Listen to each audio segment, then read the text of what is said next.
Alright, don't mind my fridge making noise, but let's hear how the Vario and Niche 0 sound.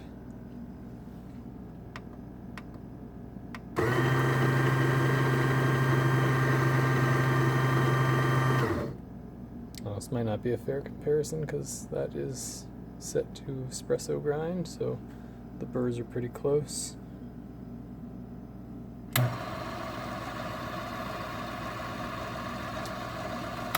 I didn't even try calibrating or playing around with the grind setting, that's just how it came. Let's try with some beans. Alright, I don't want to waste too many beans, so I'm only going to add 11 grams.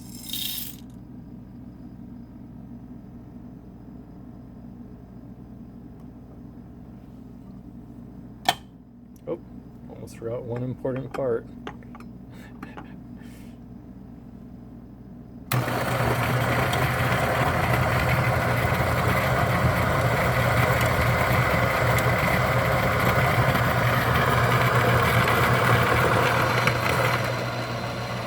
Definitely slower than the Vario, but definitely quieter.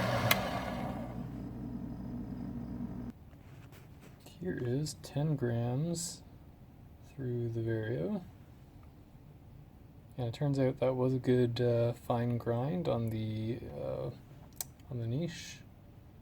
I think it is pretty much set to espresso. I'll have to try it.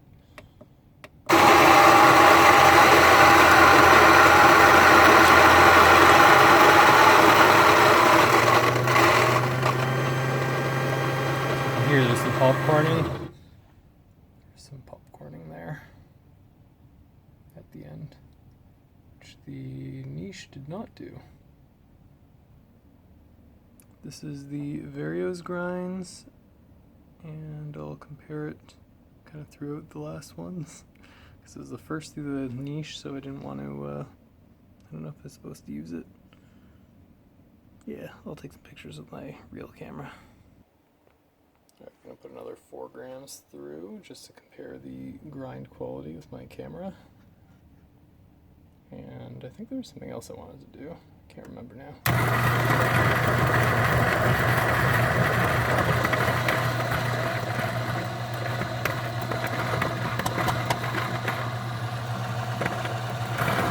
Oh, sounds like there was an extra bean in there that took some time to come out. Yeah, it sounds a lot smoother than the Vario. Not perfect smoothness, but yeah, I think I like it better. Oh, and that's what I was forgetting. The smell of the conical burr ground coffee, I find it is true what they say. It does seem to have more of an aroma, stronger smell. So the grind size I think might be pretty similar. Maybe it's a little finer on the Vario. I'm going to look under my real camera and we'll see how the consistency and grind particle size is at the end.